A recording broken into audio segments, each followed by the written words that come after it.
Assalamualaikum warahmatullahi wabarakatuh. Alhamdulillah rabbil alamin. Wassalatu wassalamu ala asyrafil anbiya'i wal mursalin wa ala alihi wa sahbihi ajma'in. Rabbi syrah li sadri wa yassir li amri wahlul 'uqdatam min lisani yafqahu qawli. Insyaallah kita akan meneruskan sesi tadabbur kita pada hari ini dengan membaca surah Al-Bayyinah insyaallah.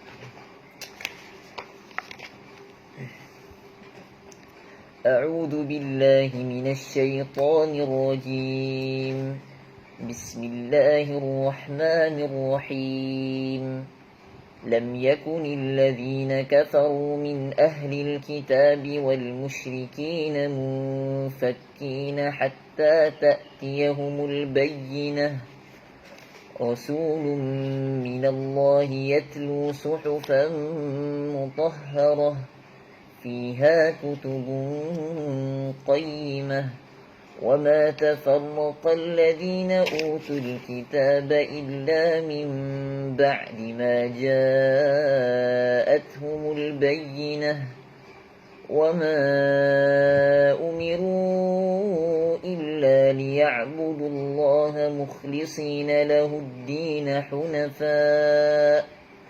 حنفاء ويقيموا الصلاة ويؤتوا الزكاة وذلك دين القيمة إن الذين كفروا من أهل الكتاب والمشركين في نار جهنم خالدين فيها أولئك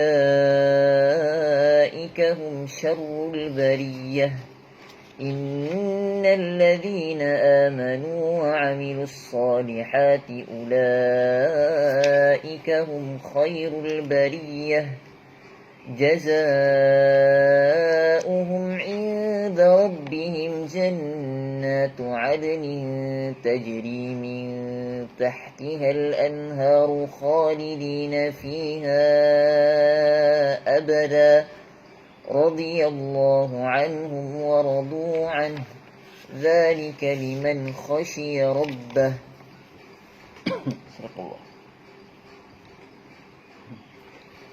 صدق الله العظيم.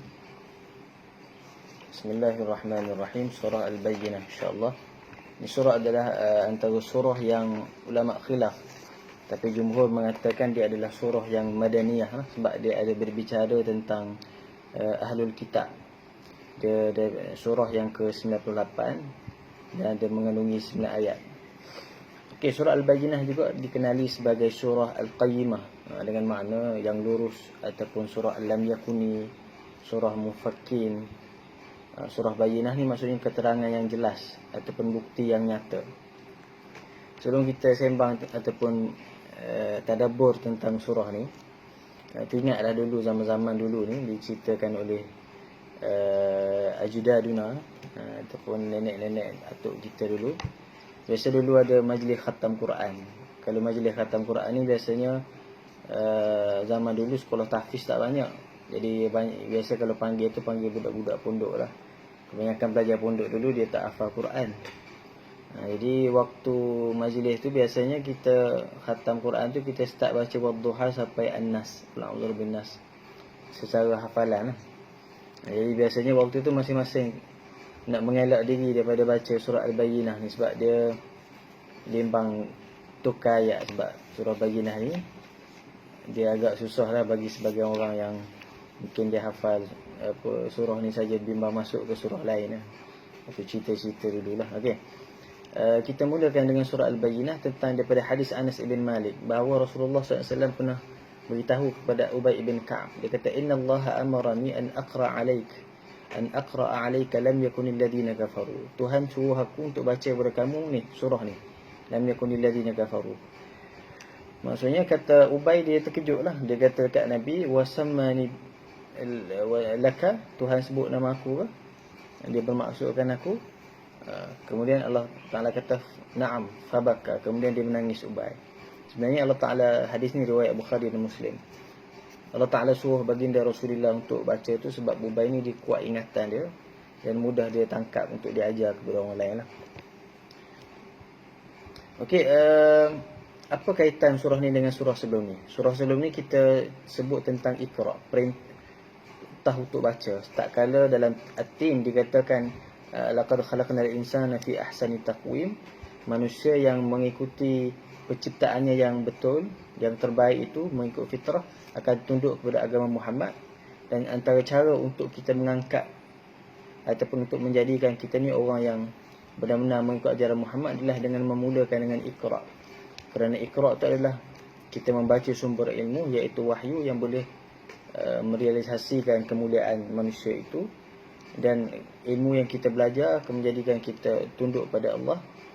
Dan pada surah ini, surah yang lepas juga kita bincang tentang macam mana Allah Ta'ala cerita tentang penurunan Al-Quran, sejarah macam mana Allah Ta'ala menjadikan Quran itu mulia sehingga diperturunkan kepada Rasulullah SAW untuk menjadi tatapan dan juga panduan kepada manusia, insyirahis sadr kepada Nabi dan juga umat Muhammad SAW.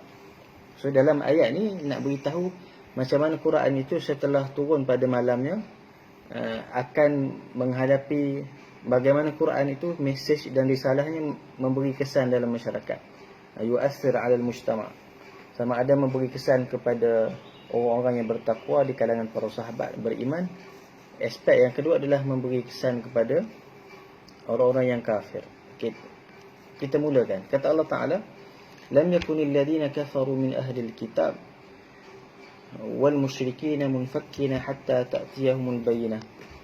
Belum lagi ataupun tidak lagi orang-orang kafir daripada ahlul kitab dan musyrikin itu boleh berlepas diri ataupun boleh meninggalkan pegangan mereka itu, melainkan setelah datang kepada mereka bukti yang jelas, keterangan yang nyata, yakni bayyinah, yakni wahyu, risalah daripada Muhammad ataupun para anbiya.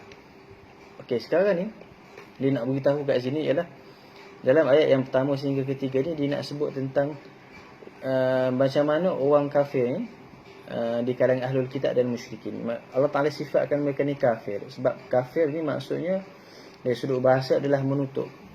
Waktu kita kata kafarallahu anhum sayyiatihim ataupun Allah kafir anna sayyiat, minta Allah Ta'ala untuk tutup dosa-dosa kita tu, bukan setakat mengampunkan tapi Allah Ta'ala menutup. Jadi kafir ni orang yang menutup diri mereka daripada hidayah Allah Subhanahu Wa Ta'ala. Dan Allah Ta'ala menamakan kafir itu ada dua. Nabi berhadapan pada awal dakwahnya kepada dua kumpulan. Antara yang utamanya adalah ahlul kitab dan juga musyrikin. Musyrikin di Mekah, ahlul kitab ketika berada di Madinah. Sekarang ni sebab apa Tuhan sebut ahlul kitab dulu, sedangkan yang banyak melakukan syirik itu adalah musyrikin yang berada di Mekah. Kerana ahlul kitab ni mereka dah ada pengetahuan yang asal tentang akan bangkit seorang rasul.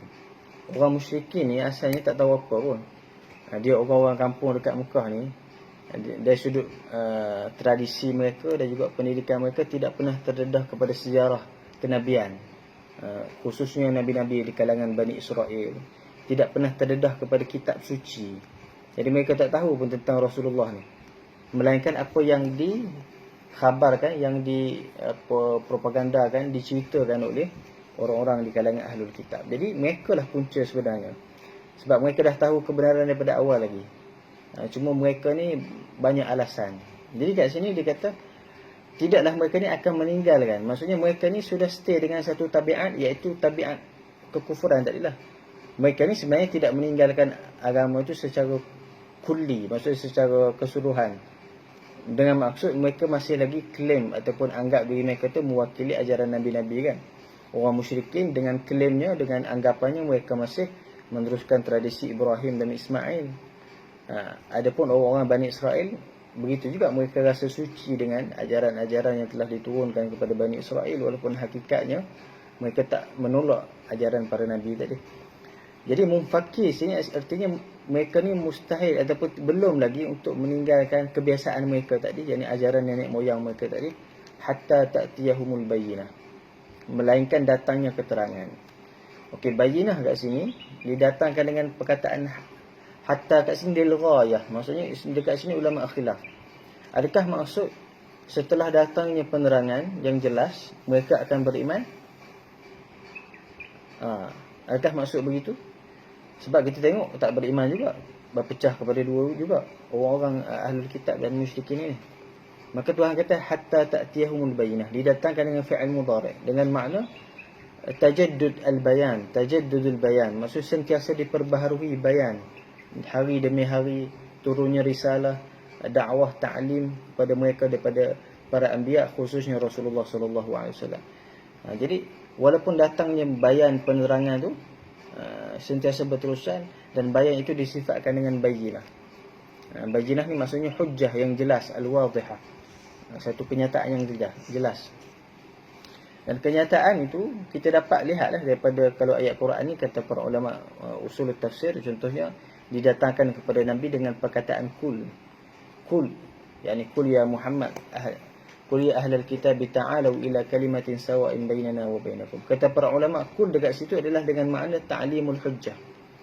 Kul boleh datang dengan makna ta'limul hujjah, bagaimana Allah mengajarkan kepada Nabi untuk menerangkan hujjah, dan juga boleh jadi dengan makna ta'limut tauhid, bagaimana untuk mengajar Muhammad supaya mengajak orang kepada tauhid. Jadi kita ambil kesimpulan ayat pertama ni, kata mereka masih lagi berada dalam keadaan tidak meninggalkan ajaran asal, tabiat yang asal, melainkan datang penerangan yang jelas. Tapi ini hanya alasan mereka saja. Sebab tu Tuhan kata rasulun minallahi yatlu suhufan mutahharah. Sebab apa kita kata alasan? Sebab banyak ayat Quran yang mengatakan bahawa perkataan bayyinah tu mereka dah ulang-ulang sejak dulu lagi. Sama ada mereka yang berada di Madinah ataupun di kalangan nenek moyang mereka ketika berhadapan dengan para anbiya di kalangan Bani Israel. Contohnya mereka yang dikatakan kepada Nabi, alladzina qalu innallaha ahida ilaina alla nu'mina lirasulin hatta ya'tiyana biqurbanin ta'kuluhu an-nar. Maksudnya mereka banyak alasan. Selagi mana Rasulullah tak datangkan dengan apa benda yang korban yang dimakan oleh api. Ataupun ayat lain ini tentang kisah Nabi Isa umpamanya, falamma ja'ahum bil bayyinat qalu hadha sihrun mubin, tak kala datang bayinat mereka kata sihir pula. Jadi mereka sebenarnya telah mengemukakan alasan-alasan begitu sejak dahulu lagi, dan mereka dah guna perkataan bayyinah tu. Tak apa, relax dulu, ataupun kami ni tak beriman lagi selagi tak datang bayyinah. Tiba-tiba datang bayyinah, mereka tetap punya alasan-alasan yang lain. Jadi Tuhan kata rasulun minallahi yatlu suhufan mutahharah. Bayyinah itu datang dengan bentuk didatangkan Rasul. Dekat sini peranan Rasul. Tuhan tak datangkan tiba-tiba turun daripada langit kitab ke, tapi mesti dihuraikan, disyarahkan, diaplikasikan bayyinah itu dalam bentuk adanya Rasul. Adanya Rasul, sama ada di kalangan Bani Israel ataupun khusus berkaitan dengan Rasulullah sallallahu alaihi wasallam. Dan Rasul itu dikaitkan adalah Rasul daripada Allah Subhanahu wa taala. Dekat sini ada peranan perlu orang yang mengikuti agama Muhammad untuk tunduk kepada Nabi.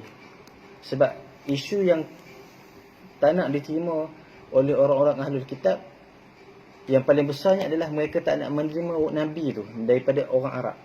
Mereka memandang lekeh orang Arab.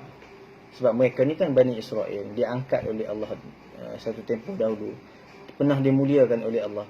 Ada ramai nabi-nabi di kalangan Bani Israel. Tiba-tiba kami nak ikut Muhammad yang datang daripada orang masyarakat yang tak pandai membaca menulis.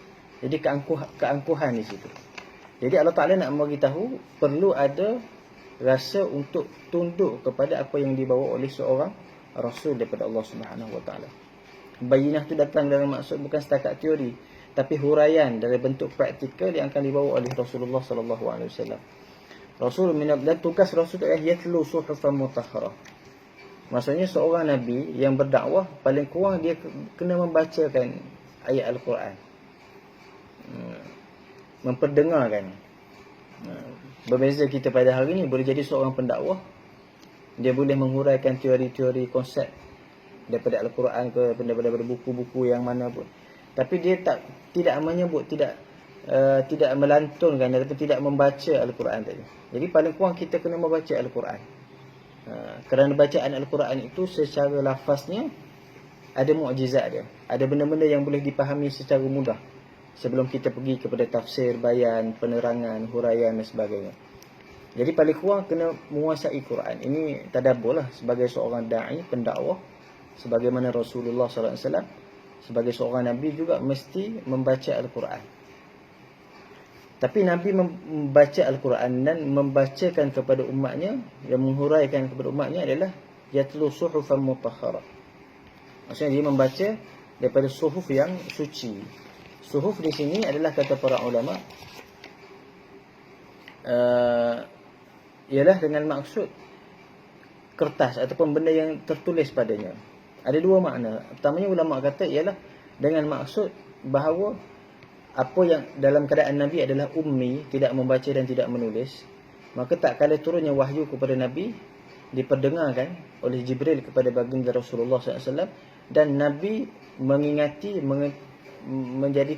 mengingatinya, menghafalnya, memahaminya seakan-akan benda itu adalah sesuatu yang tertulis di jiwa Rasulullah SAW. Nabi ingat, Nabi faham seakan-akan benda itu tertulis di jiwa Rasulullah SAW. Dan suhuf juga dengan makna isyarat kepada benda itu kemudian akan ditulis oleh para sahabat. Quran itu akan dicatat, disalin, ditulis oleh para sahabat ridwanullahi alaihim ajma'in, sebagaimana kita semua tahu. Mutahharah itu artinya bersih daripada wahyu. Itu adalah sesuatu yang bersih daripada segala kekurangan, daripada kebatilan. Segala datang daripada Allah, dia bersih daripada kebatilan, benda yang bersih. Fiha kutubun qayyimah. Pada Quran itu ada peraturan-peraturan.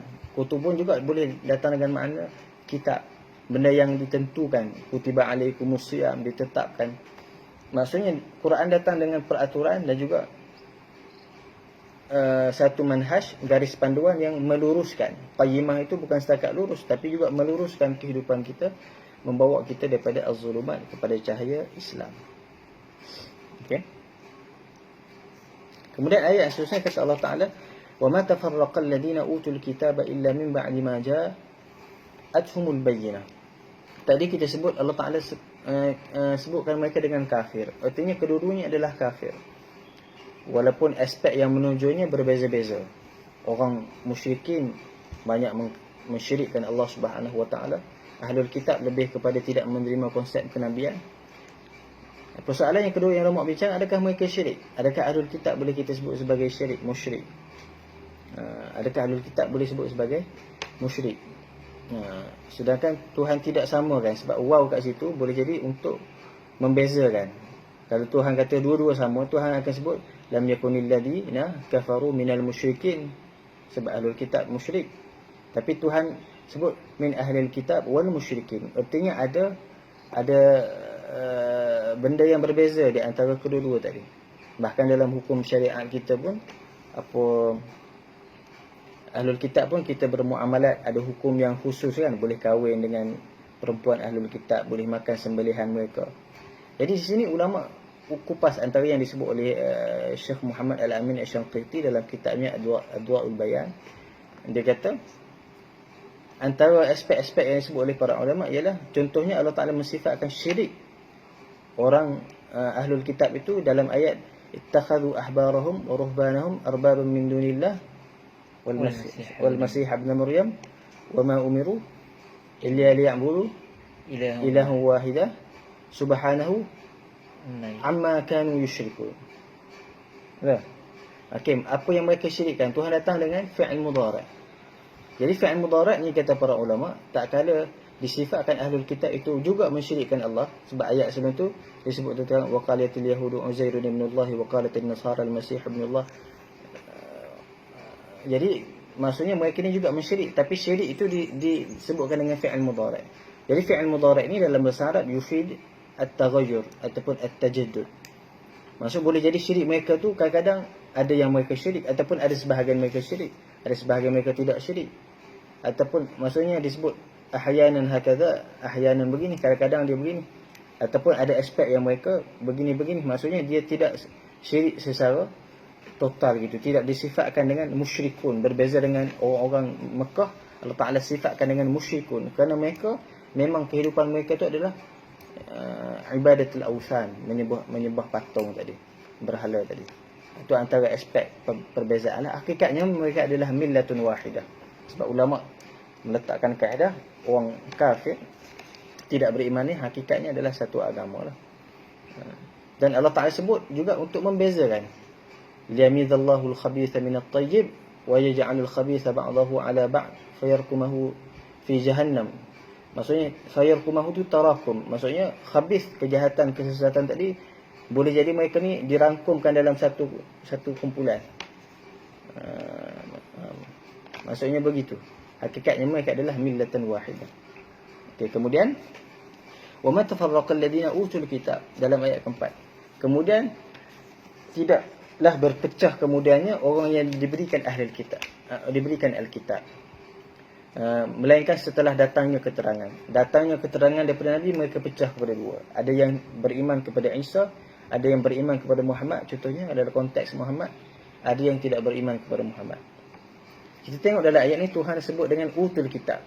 Maksudnya mereka ni didatangkan kitab. Ada kadang-kadang ayat lain Tuhan kata atainahumul kitab, kami yang berikan kitab.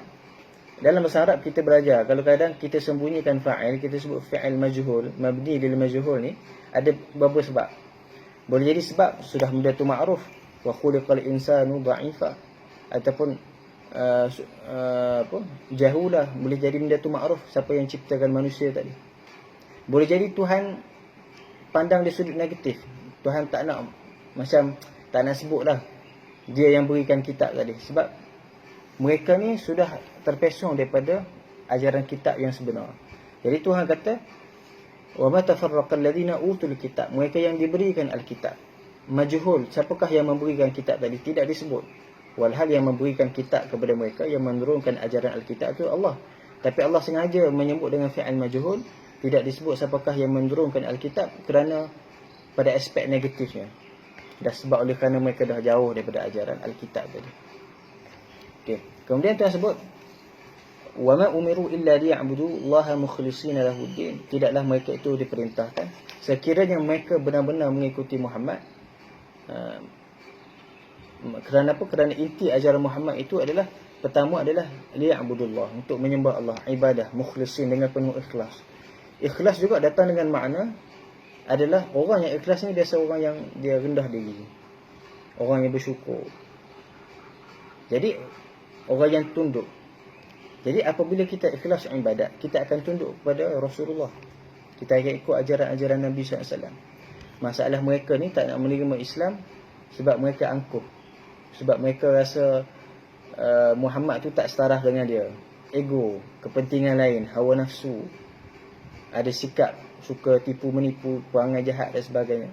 Jadi ego tu menyebabkan mereka sukar untuk ikhlas, bercanggah dengan ajaran Muhammad yang sepatutnya dia ajak dalam ajaran Rasulullah itu, ajaran agama tauhid, untuk menyembah Allah dengan penuh keikhlasan. Dan antara kesan daripada keikhlasan itu menjadikan orang rendah diri, patuh kepada, taat kepada apa yang dibawa oleh Rasulullah SAW. Mukhlishina lahuddin, Allah Ta'ala khususkan agama itu adalah kepada Allah. Hunafa, hunafa ni adalah maksudnya mereka menyembah Allah tadi dengan penuh keikhlasan kerana hunafa, kecenderungan mereka kepada kebenaran. Seperti agama kita ni digelar sebagai agama Al-Hanif, sebab kita cenderung kepada kebenaran sesuai dengan fitrah kita. Sebab tu kita cenderung ni kepada kebenaran sesuai dengan fitrah kita. Sebab fitrah kita tahu kita dilahirkan. Sebab tu kita bincang apa hikmah didatangkan Rasul. Kita lihat Rasul minallah yatlu suhufan mutahhar. Sebab apa didatangkan Rasul? Sedangkan kita duk belajar wa id akhadha rabbuka min bani adama min zuhurihim dzurriyyatahum wa asyhadahum ala anfusihim alastu bi rabbikum. Dalam dunia sebelum lahir itu kita telah bersumpah menyaksikan Tuhan itu Allah. Sebab apa datang Rasul juga. Lepas tu kita duk baca pula kullu mauludin yuladu 'alal fitrah, setiap budak kecil lahir dalam keadaan fitrah. Kita kata kita ni dah lahir Islam. Tapi sebab apa datang Rasul juga?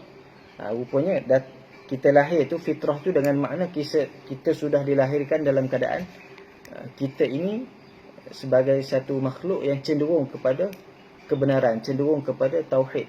Kata para ulama tafsir, isti'daduhu liqabulil Islam. Kita sudah diberikan kesiapan jiwa, kemanusiaan yang cukup, akal yang baik, panca indera yang baik untuk menerima Islam. Tapi bagaimana panduan Islam itu perlu diterangkan dengan pengutusan Rasulullah dengan al-bayyinah tadi. Wa yuqimus salah wa yu'tuz zakah. Mesti mendirikan salat, hubungan dengan Allah. Wa yu'tuz zakah, hubungan dengan manusia. Sebab agama kita juga agama yang memberi penekanan kepada aspek membantu yang lemah. ijtimai. Sebab tu ada fardu kifayah dalam hukum kita, sebab di sana ada konteks kita nak membantu sesama manusia tadi. Tu zakah juga dengan makna kita disarankan untuk bekerja, bukan setakat ibadat. Sebab dengan bekerja lah baru kita boleh membayar zakat. Itu dengan makna, maksudnya antara sawabiq kepada wasilah untuk membayar zakat itu, ataupun sawabiq untuk membayar zakat, mesti kita bekerja dulu. Jadi secara tidak langsung Tuhan kata mestilah mereka membayar zakat. Artinya mestilah mereka juga bekerja mencari rezeki, bukan setakat ibadat dekat masjid, mesti mencari rezeki. Dan rezeki juga tu ibadat, kerana dengan rezeki tadi kita boleh menunaikan zakat untuk memberikan hak, kewajipan kita menunaikan hak-hak orang yang miskin, yang lemah di kalangan orang Islam yang memerlukan. Wa dzalika dinul qayyimah, itulah agama jalan hidup yang lurus tadi. Kita tengok seterusnya, Tuhan kata innal ladina kafaru min ahli alkitab wal musyrikin fi nari jahannam khalidina fiha. Orang kafir, Tuhan sebutkan kafir min ahli alkitab. Ada kata min tu adalah, ada juga yang beriman tapi tidak ramai. Kebanyakan mereka adalah kafir dekat ahli kitab wal musyrikin fi nari jahannam khalidina fiha ulaika hum syarrul bariyah. Sedangkan orang beriman dalam ayat 7, Tuhan kata hum khairul bariyah, sejahat-jahat makhluk. Ini kaitan dengan surah At-Tin tadi, dan juga surah-surah yang lain. Tak kala Tuhan dah sebut manusia kami telah ciptakan dengan sebaik-baik penciptaan, yang mana sebaik-baik penciptaan itu sepatutnya menjadikan mereka menuruti fitrah, dan dengan membaca, mengikuti ajaran Quran, mencari ilmu, akan mengangkat kedudukan mereka, menjadikan mereka ada nilai, mengangkat kemuliaan mereka. Apabila mengikuti ajaran Muhammad SAW, diberikan izzah bila mengikuti ajaran Tauhid. Tapi kalau mereka tinggalkan, mereka adalah seburuk-buruk ciptaan ataupun seburuk-buruk makhluk. Tuhan sebut seburuk-buruk makhluk, benda yang diciptakan. Sebab asal ciptaan itu adalah yang terbaik. Kemudian akhir sekali Tuhan kata jazaohum 'inda rabbihim jannatu 'adnin tajri min tahtiha al-anhar khalidina fiha abada. Tuhan kata balasan orang-orang yang mereka yang beriman tadi adalah taman-taman di syurga Adnin yang mengalir padanya sungai-sungai. Sebab apa? Dalam banyak-banyak ciri-ciri syurga ni, walaupun syurga tu sebenarnya kita tak tahu, bukannya apa yang terlintas dalam fikiran kita. Sebab apa Tuhan sebut sungai? Sebab biasanya orang ni secara fitrahnya ataupun secara kemanusiaannya kita suka benda-benda tadi. Lepas tu kita tengok kalau orang bercuti dekat pantai, air terjun, tepi laut. Kita suka kalau kita buat mall ke, kita buat tengah-tengah bandar pun kadang-kadang ada air pancut. Kita nak dekat dengan tasik, kita jogging kan. Kita suka benda tadi. Walaupun kita hidup dalam bandar contohnya, duduk dalam dunia sekarang ni, tapi manusia tak boleh lari daripada sukakan benda-benda tadi. Sukakan air, sungai, air terjun, hujan tasik laut dan sebagainya, pantai dan sebagainya. Jadi Tuhan ambil sikit untuk tarik perhatian, itulah syurga. Antara aspek menariknya adalah padanya sungai-sungai yang cantik yang mengalir tadi. Tengoklah sekali dalam ayat ni Tuhan sebut orang-orang yang beriman tadi khalidina fiha abada, mereka kekal padanya secara abadi. Dalam neraka tadi tak sebut. Dalam ayat 6 tu disebut khalidina fiha, tak disebut abadi. Sebab sebagian pendapat ulama kata dalam neraka ni tak kekal. Ini khilaf lah di kalangan ulama. Ulama kata neraka tak kekal, sebab tu Tuhan sebut khalidina fiha abada.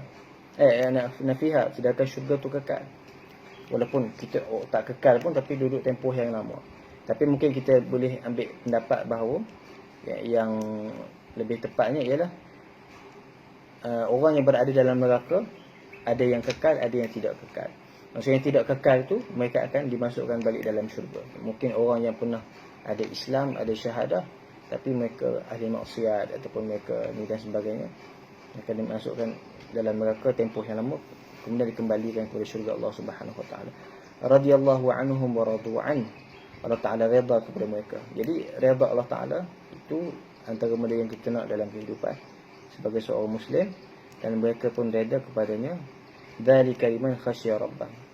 Yang demikian itulah untuk orang yang takut kepada Tuhannya. Maksudnya itu adalah ganjaran kepada orang yang takut kepada Allah Subhanahu Wa Taala. Khasyah tu datang dengan makna kita takut terhadap sesuatu yang lebih tinggi, lebih berkuasa. Khasyah. Jadi begitu juga keadaan kita dengan Allah Subhanahu Wa Taala. Kita rasa takut dengan penuh pengharapan, melebihkan benda-benda yang lain yang menyebabkan kita melakukan amalan. Sebab tu Nabi sebut kepada para sahabat, ana akhsyakum lillah wa atqakum bih. Aku yang paling bertakwa dan takut kepada Allah Subhanahu Wa Taala. Ini jawapan kepada beberapa orang di kalangan sahabat yang semangat nak ibadat, sehingga nak puasa, dia tak nak berbuka, dia tak nak kahwin, dan juga dia nak qiyam tanpa tidur. Nabi jawab, Nabi kata, kau buat macam ni walaupun kau semangat, tapi aku ni paling bertakwa dan aku ni paling takut pada Allah. Aku berpuasa, aku buka, aku tidur, barulah qiyam, kemudian aku juga berkahwin dengan orang perempuan. Jadi itulah surah Al-Bayyinah memberitahu keterangan-keterangan bagaimana reaksi masyarakat yang berada di sekeliling Nabi SAW terhadap cahaya Al-Quran.